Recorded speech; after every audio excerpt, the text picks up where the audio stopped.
Selamat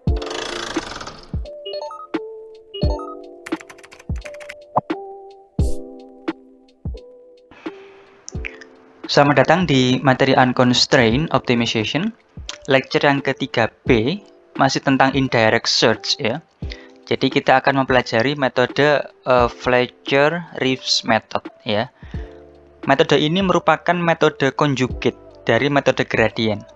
Kalau kita coba bandingkan dengan direct search method ya, Fletcher-Rives ini tuh seperti Powell's method ya. Sedangkan steepest descent dari Cauchy itu seperti univariate method kalau dalam direct search ya.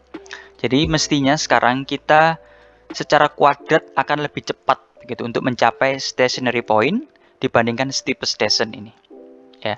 Jadi itu sekilas tentang metode yang akan kita pelajari dalam lecture yang ketiga B ini.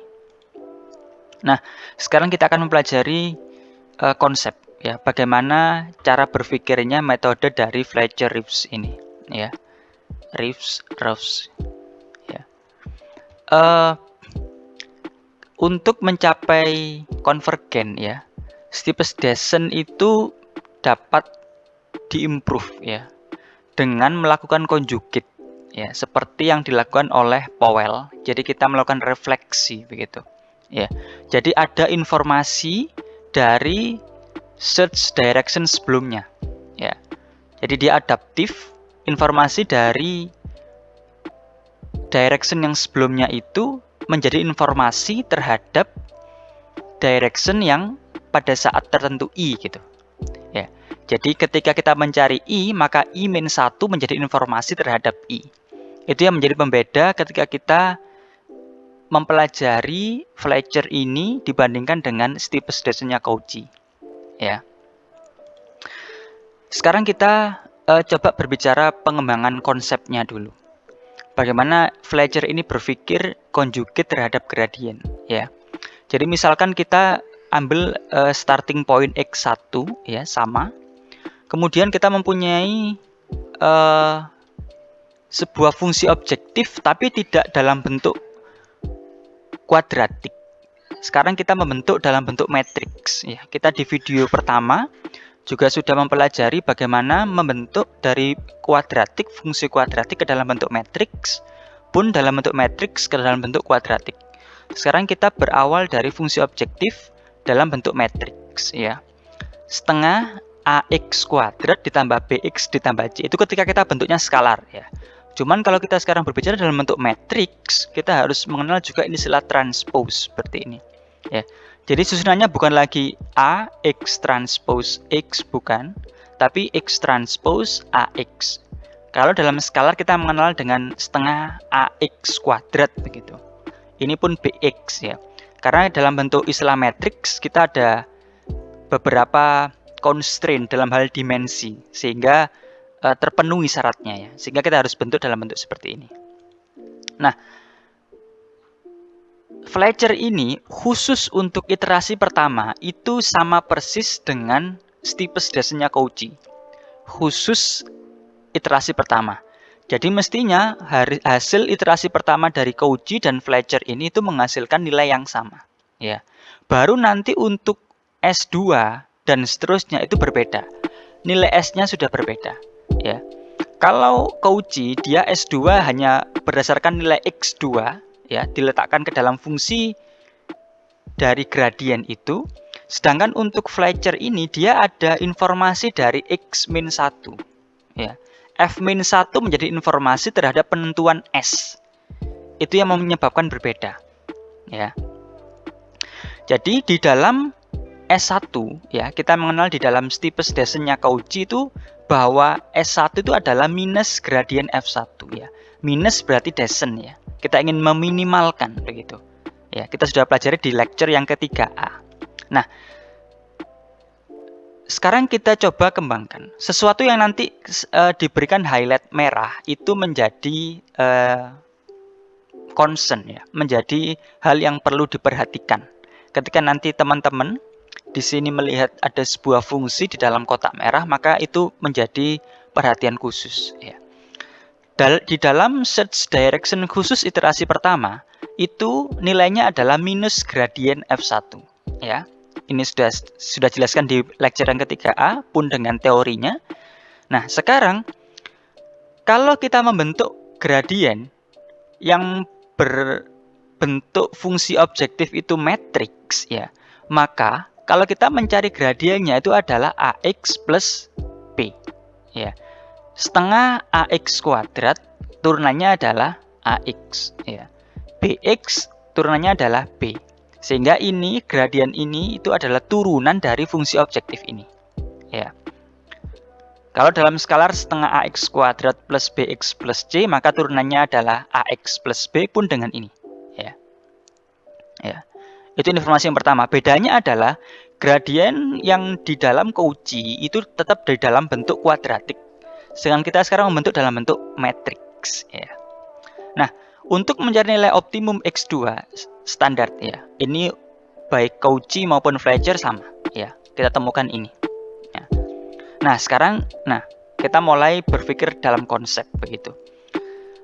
Fletcher itu inginnya bahwa setiap search directions itu ada informasi dari fungsi objektif sebelumnya, sehingga conjugate nantinya ya. Itu yang membedakan. Jadi selalu kalau sifatnya conjugate itu pasti dia ada informasi dari sebelumnya yang dipakai. Ya. Nah, ini konsepnya. Dari X2 ini kita bisa mencari berapa S1 ya. Ya. Jadi nilai ini ya, S1 itu ini ya. Itu juga sama dengan ini. Sekarang kita bentuk S1 seperti ini ya, dari X2 ini. Oke. Nah, kemudian kalau kita ingin meminimalkan ya, di dalam video sebelumnya itu ketika kita mempelajari tentang Army-Howland search juga dijelaskan ketika ada S ya dikali gradien ya, kita berikan ini ketika membahas teori sebelum algoritmanya Steepest-Descent-nya Cauchy, kita jelaskan juga teori ini ya. Jadi lambda itu meminimalkan terhadap S1 ya, sehingga ini hasilnya ya. Nah, ini gradien F di dalam X2 itu maksudnya berarti ini gradien fungsi F tapi dimasukkan X2 ya. Kita tahu kalau X2 tadi adalah X1 ditambah lambda 1 S1 ini ya. Jadi ini adalah X2, gradiennya tadi adalah AX plus B. Jadi ini adalah X ya. X-nya X2. X2 adalah ini. Ya. Jadi ini fungsi ini dapat dikembangkan menjadi ini. Ya. Ini adalah X2, AX plus B itu adalah fungsi gradien dari matriks ya. Kemudian nilai lambda 1 ini itu dapat dicari ya. Lambda 1 asterik ini dapat dicari dengan ini ya. Jadi nilai ini itu kalau dicari berapa lambdanya itu didapatkan ini ya. Ya. Dasarnya dari sini. Ya. Jadi misalkan S1 transpose nanti juga dikali AX1, kemudian S1 transpose A juga dikali lambda 1 S1 ya. Kemudian S1 transpose juga dikali B. Begitu. Ya. Sehingga didapatkanlah ini ya. Yang nempel lambda 1 asterik adalah S1 transpose A dan S1 sehingga dia di bawah. Ya. Kemudian nilai ini itu adalah gradien F dimasukkan X1. Ya kan? Nilai ini. Sehingga dapat disederhanakan menjadi nilai ini. Ini adalah nilai lambda 1 asterik. Lambda 1 optimum begitu. Ya. Nah, selesai ini untuk iterasi pertama. Kita tadi sudah dapatkan berapa S1, berapa lambda 1 asterik. Ya. Kemudian kita coba berpikir di iterasi kedua, ya. Second search direction S2. Nah, di sini konsepnya. Dia ingin bahwa S2 itu tetap ada kaitannya dengan iterasi sebelumnya. Jadi bahasanya adalah linear combination. Jadi S1 tetap menjadi informasi, ya, conjugate-nya begitu. Ya. Sehingga yang awal mula S1 itu adalah minus gradien F1, ya. awal mula ini kan konsep dari gradien, ya. Steepest descent kan ini konsepnya. Nah, sekarang supaya informasi S1 itu masuk ke dalam S2, diberikanlah ini. Ya. Namun yang jadi masalah adalah kita tidak tahu berapa nilai beta. Ya. Jadi konsepnya si Fletcher ini ingin S2 itu tetap ada kaitannya dengan S1. Ya. Jadi membentuk seperti ini ya, linear combination, linear ini kan ya. Ya. Cuman yang jadi PR sekarang adalah bagaimana mencari nilai beta. Ya. Nah, konsep conjugate dijelaskan juga dalam metode univariate ya di lecture 2A, bahwa conjugate terjadi dua arah ya, dua search directions S1, S2 itu adalah conjugate jika dan hanya jika S1 transpose A dikali S2 itu hasilnya adalah 0. Jika ini terpenuhi, maka S1 dan S2 itu pasti dia nilainya conjugate. Ya. Jadi itu. Nah, kemudian sekarang kita kembangkan. Kita sudah punya nilai S2 ya. S2 adalah ini, maka S2 ini dimasukkan ke dalam nilai yang sifatnya conjugate tadi. Jadi ini adalah nilai penyebab dia conjugate ya. Fletcher ingin S1 dan S2 itu conjugate, sehingga syarat ini harus terpenuhi. Begitu. Cuman tadi S2 juga si Fletcher masih punya PR berapa nilai beta, dia tidak tahu. Tapi dia punya informasi ini bahwa S2 itu dia inginnya ada linear combination dari S1 ya. Sehingga S2 ini diganti ini nilai ini minus gradien F2 ditambah beta S1 ya. Ini. Nah, tadi kita dapatkan bahwa X2 itu kan adalah X1 ditambah lambda 1 asterik S1 ya. Itu adalah nilai X2 ya. Dan tadi dari nilai ini kita dapatkan berapa S1 ya kan. Jadi ini adalah nilai S1 ya. Kemudian berarti S1 transpose ini itu dapat saya ganti ini ya. Sedangkan S2 dapat saya ganti ini.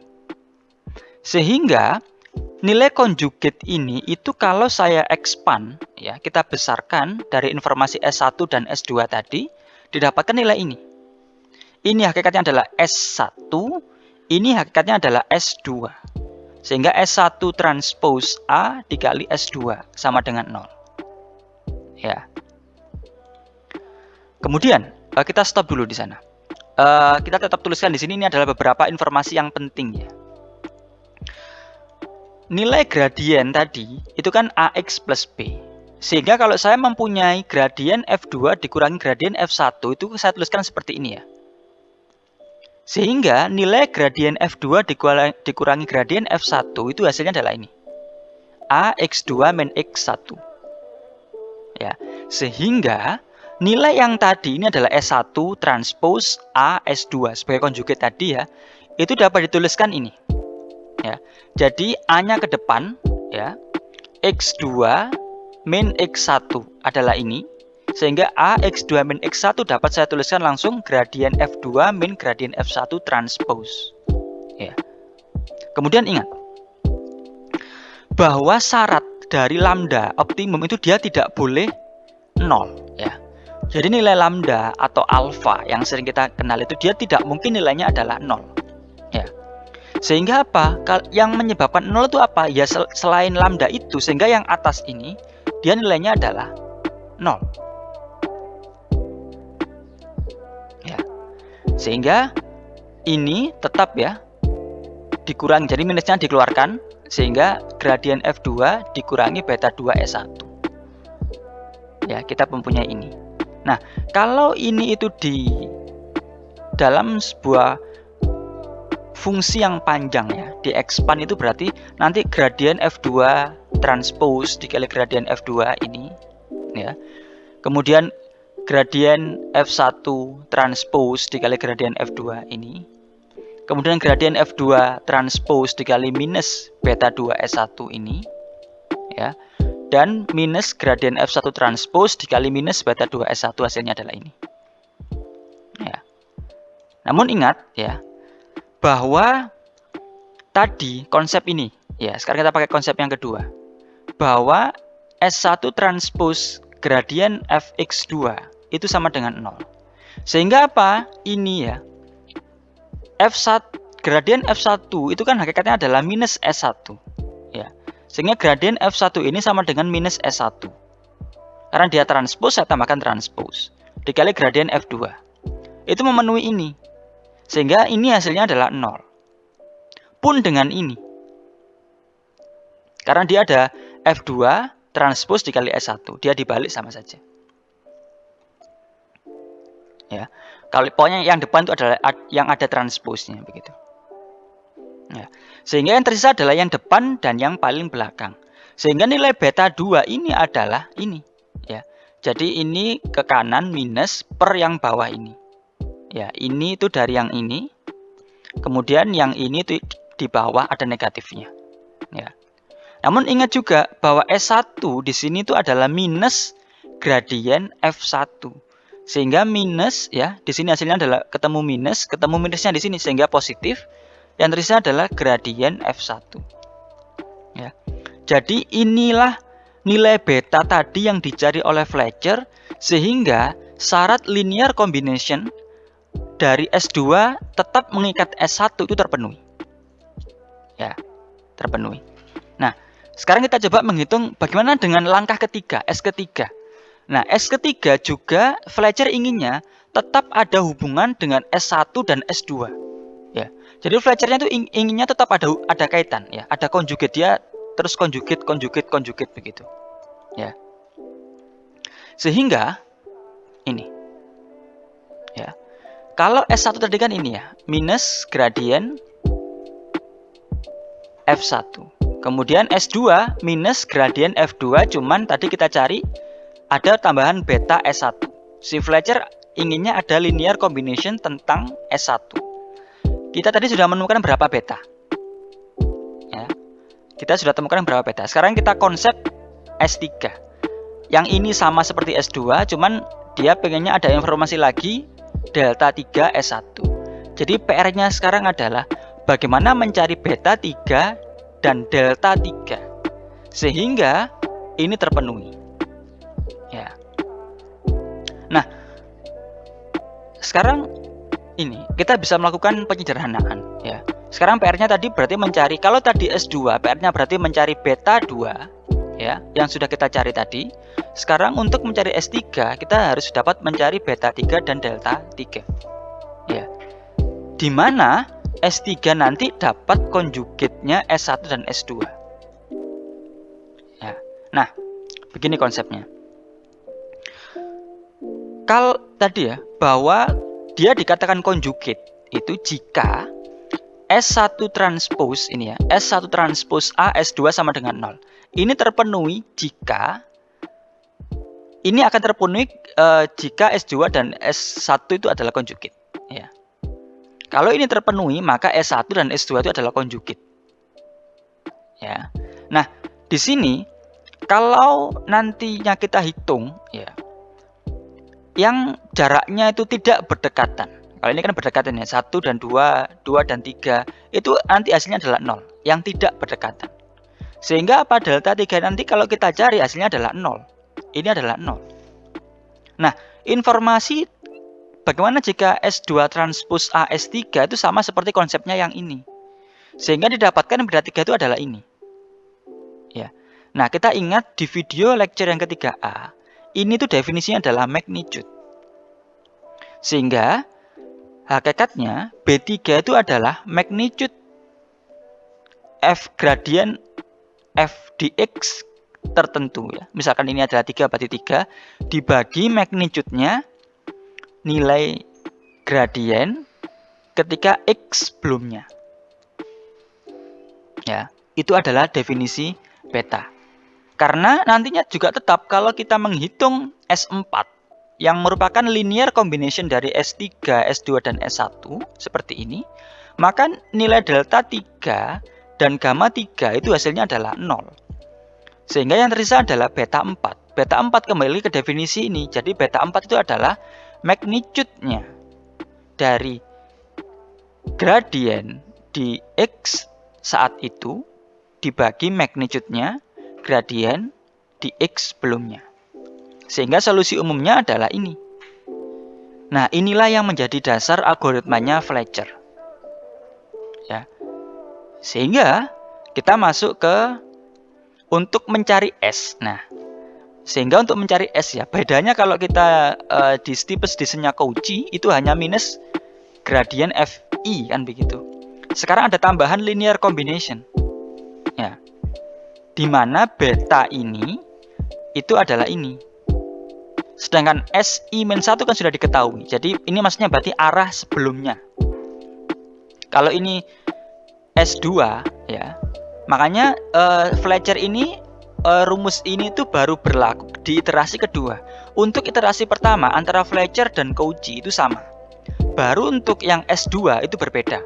Karena apa? Di dalam Fletcher dia perlu informasi S1 dan beta I ini. Beta I definisinya adalah ini. Ya. Jadi magnitude-nya gradien ketika X2 dibagi magnitude-nya gradien ketika X1 dikali search direction-nya S1. Itu pembedanya. Sehingga algoritmanya demikian. Ya, kita pilih starting point sembarang X1 dan kita set I sama dengan 1. Kemudian sama ya, kita set first. Yang pertama, itu juga sama. Jadi ini juga seperti konsepnya steepest descent-nya Cauchy ya. Kemudian kita juga cari optimal length-nya sama. Nah, baru nanti di X kedua ya, kita set I sama dengan 2. Ini baru berbeda. Nah, ketika di iterasi kedua ya, dengan X2 sama dengan X1 plus lambda 1 asterik S1, maka kita bisa set S2-nya ini ya. Kita cari dulu berapa gradiennya, nilai gradiennya ya. Terus baru kita hitung SI-nya, S2 ya. Ini I sudah sama dengan 2. Adalah ini. Kemudian kita cari optimumnya sama. Untuk mencari optimumnya sama. Kemudian kita tes apakah dia optimum. Jika tidak, maka dia harus kembali ke step 4. Ya. Jadi iterasi kembalinya tidak di step 1 tapi di step 4. Karena yang ini itu khusus memang hanya iterasi pertama. Untuk iterasi kedua dan seterusnya berputarnya langsung demikian. Jadi ini 1, ini 2, 3, 4, 5 dan seterusnya. Tidak lagi kembali ke sini karena ini khusus hanya ketika X sama dengan 1 ya, atau X1 lah begitu. Nah, sekarang kita ke konsep. Dengan soal yang sama ya, dengan starting point yang sama, kita dapatkan nilai gradien ini ya. Jadi yang awal ini adalah turunan parsial dari fungsi objektif atau test function terhadap X1 dan ini terhadap X2. Ya.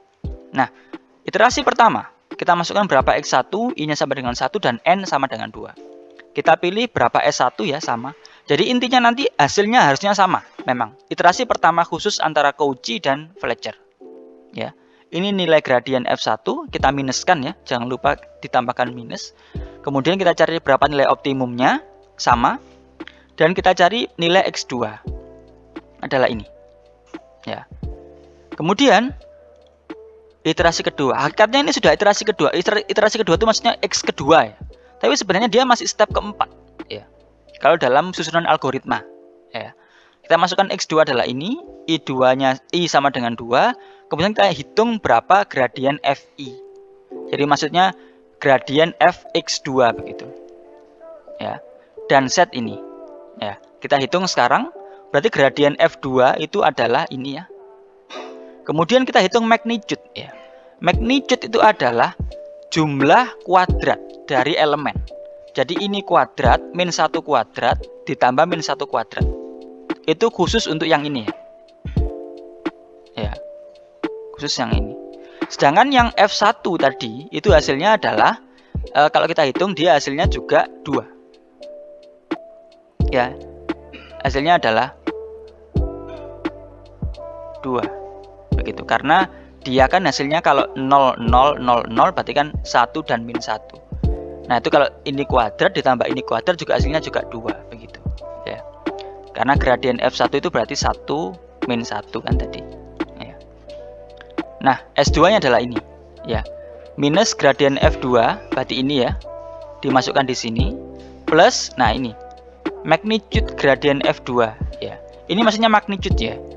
Kenapa ada kuadrat? Karena kalau tidak ada kuadrat dia sifatnya length. Ya, kalau length dia ada akar gitu.